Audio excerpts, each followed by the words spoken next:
Hola amigos de YouTube, sean bienvenidos a su canal Noticias de Hoy TV.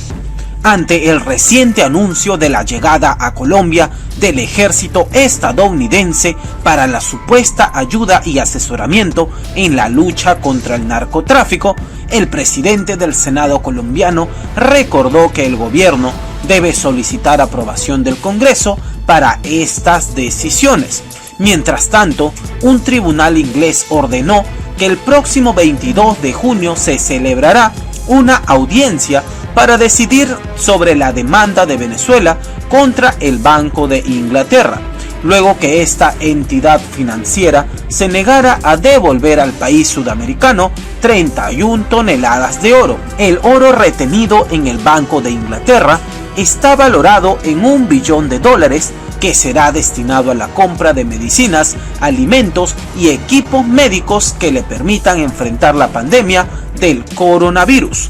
Por otro lado, desde hace más de 2 meses, Venezuela se enfrenta a una aguda escasez de gasolina que afecta a todos los sectores del país. Los venezolanos hacen filas de 2 días para llenar sus tanques, por lo que los buques traídos de Irán se han convertido en una solución a corto plazo.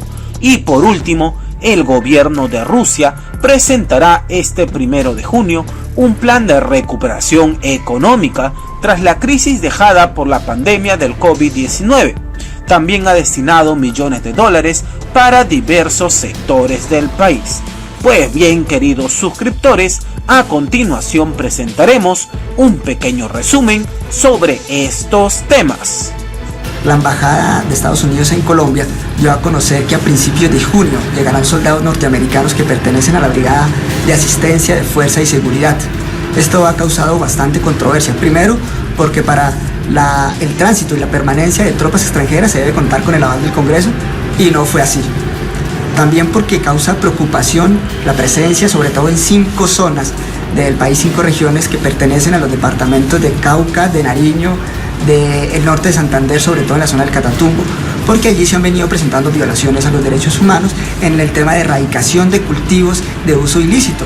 Los campesinos aducen que el gobierno no ha tenido la voluntad de implementar el Plan Nacional de Sustitución de Cultivos, y allí se han presentado choques entre las autoridades y los campesinos. Inclusive ha habido muertos por parte de los campesinos, y esto incrementaría más, según las organizaciones de derechos humanos, la vulneración de los derechos humanos, pero también, sobre todo, porque estas tropas harán presencia en zonas limítrofes con Venezuela, que ha venido, teniendo una tensión con los Estados Unidos, así que estas tropas llegarían a causar una tensión más de la que hay con Venezuela.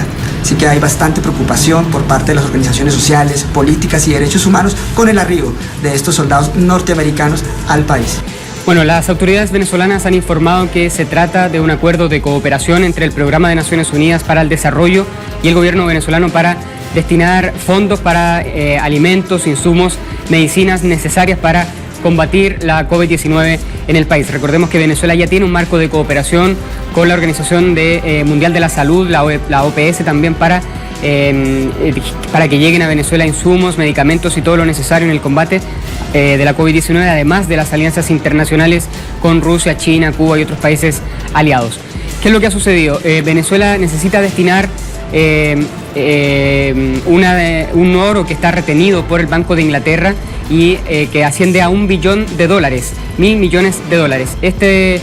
Para obtener este dinero que está retenido ahí, Venezuela interpuso una demanda el pasado 14 de mayo en tribunales comerciales de Inglaterra, de Londres específicamente, para acceder a ese dinero y destinarlo al Programa de Naciones Unidas para el Desarrollo. Sin embargo, el Banco de Inglaterra no ha accedido a la solicitud del Banco Central de Venezuela para liquidar ese oro y poder acceder a ese dinero, y por lo tanto se desarrolla un juicio que está pendiente hasta el día de hoy. Hace pocos minutos atrás se pronunció esta corte y aplazó el juicio por lo menos hasta el 22 de junio. Esto acaba de ocurrir. Se ha pronunciado el abogado del Banco Central de Venezuela en Londres y ha dicho que hay algunos asuntos previos que resolver y no va a ser hasta recién el 22 de junio. Las autoridades venezolanas, por su parte, insisten en que es necesario acceder a este dinero para dar atención inmediata, rápida, a las necesidades que se generan por la lucha contra la COVID-19. La afectación por falta de gasolina está tocando a todos los sectores. Los médicos que tienen prioridad para cargar combustible tampoco están consiguiendo llenar sus tanques. Carmen Villegas trabaja en un hospital y después de 2 días durmiendo en su carro, ha evaluado no regresar a hacer cola ni a trabajar. No sé, haber otro sistema para que uno no tenga necesidad de estar 2 y 3 días de cola. Aquí tengo mi almohada. Yo dormí anoche en el carro. Para aliviar esta situación insostenible, Irán envió 5 buques con gasolina a Venezuela, el país con las reservas más altas de petróleo del mundo. Una solución a corto plazo y sin sentido para este comerciante que compra a altos costos los productos que vende, porque los distribuidores pagan el combustible en el mercado negro. Irán está trayendo gasolina a Venezuela por el deterioro que hemos tenido aquí en las industrias petroleras, pues. No tenemos insumos, no tenemos los materiales necesarios para fabricar o para elaborar una gasolina. Los venezolanos esperan que con la gasolina traída desde Irán mejore la aguda escasez de combustible que junto al COVID-19 ha empeorado la situación económica y social del país. El gobierno ruso fijó para el próximo 1 de junio la fecha límite para presentar el plan de recuperación económica de este país a causa de la pandemia de la COVID-19, pero en esta jornada se revelaron algunos detalles generales que estarán contenidos en este plan de recuperación económica que busca, entre otras cosas, mantener los niveles de consumo de demanda de productos de la población en niveles similares a los que estaban antes de que estallara este brote de la COVID-19 y también aprovechar al máximo todas las capacidades de producción de Rusia. De manera general se dio a conocer que este plan contará de 9 secciones y aproximadamente 500 tareas que deberán cumplirse antes de finalizar el mes de diciembre del año 2021, es decir, el gobierno tiene aproximadamente 1 año y medio para trabajar en el cumplimiento de todas estas tareas para la recuperación económica del país. Hasta este momento ya el gobierno ruso ha dictado 3 programas de ayuda anticrisis por un monto aproximado de más de 46 millones de dólares que han beneficiado a 42 sectores que han sido los más perjudicados de la economía a causa del avance de la COVID-19 y con ellos se han beneficiado aproximadamente 6 millones de ciudadanos, de trabajadores rusos, pues la mayoría de estos fondos ha estado destinado al pago de los salarios de pequeñas y medianas empresas, aunque también han recibido financiamiento y programas de rescate grandes sectores de la economía, como es el caso del turismo, del sector de los aeropuertos y las aeronaves, a causa de todas las medidas que se han implementado en el país para combatir la propagación de la COVID-19. Nosotros estaremos al tanto de nuevos detalles que surjan de este plan de recuperación económica. Ahora volvemos con ustedes a Caracas. Gracias, Lisandra. Buenas noches. ¿Qué tal? Muy buenos días. Saludos desde Estados Unidos, donde la cifra de contagios ya rebasó el 1.699.000 y se han registrado más de 100.400 muertes por COVID-19, según cifras de la Universidad Johns Hopkins. El presidente de los Estados Unidos, Donald Trump, a través de su cuenta de Twitter, reconoció y lamentó que su país haya llegado a una cifra tan elevada de fallecidos por el COVID-19. Textualmente, el mandatario estadounidense escribió que expresaba su amor y simpatía por los familiares y amigos de las víctimas de esta pandemia. Así como aumentan las cifras de contagios del nuevo coronavirus, también crece el desempleo en los Estados Unidos. Hoy, según información del Departamento de Trabajo, unos 2.1 millones de estadounidenses presentaron el reclamo de beneficio por desempleo la semana pasada. Es decir, desde que comenzó la pandemia, alrededor de 41 millones de personas han perdido su trabajo en Estados Unidos, una cifra récord en este país.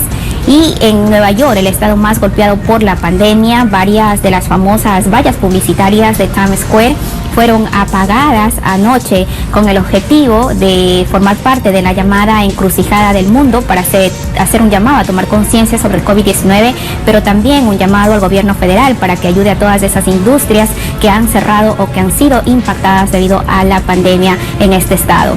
Este jueves también se confirmó el duro golpe que asestó la pandemia del COVID-19 a la economía de los Estados Unidos, que se contrajo un 5% en el primer trimestre del año. El presidente de Estados Unidos, Donald Trump, no se pronuncia sobre eso, pero sí se pronunció sobre las redes sociales. Dice que va a firmar este jueves una orden ejecutiva relacionada con las compañías de redes sociales tras atacar a Twitter por la decisión de la plataforma de señalar sus mensajes como potencialmente engañosos.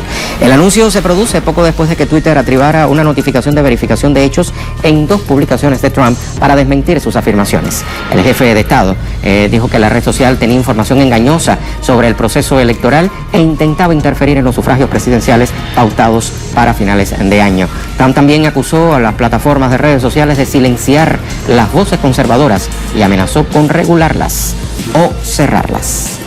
Venezuela también propuso una conferencia del ALBA TCP para fijar criterios de la economía llamada post-pandemia. En aras de fijar estos criterios de la economía real que garantice a los pueblos del mundo el buen vivir, el presidente Nicolás Maduro instruyó a la vicepresidenta ejecutiva de la República y al canciller Jorge Arreaza la coordinación de una conferencia económica del ALBA, de la Alianza Bolivariana para los Pueblos de Nuestra América, Tratado de Comercio de los Pueblos. El primer mandatario también hizo hincapié, vamos a hacer un debate de qué es la economía real, cuál es la economía que deben hacer después de esta pandemia, cuáles son las debilidades de nuestros países, cuáles son las nuevas fortalezas por construir.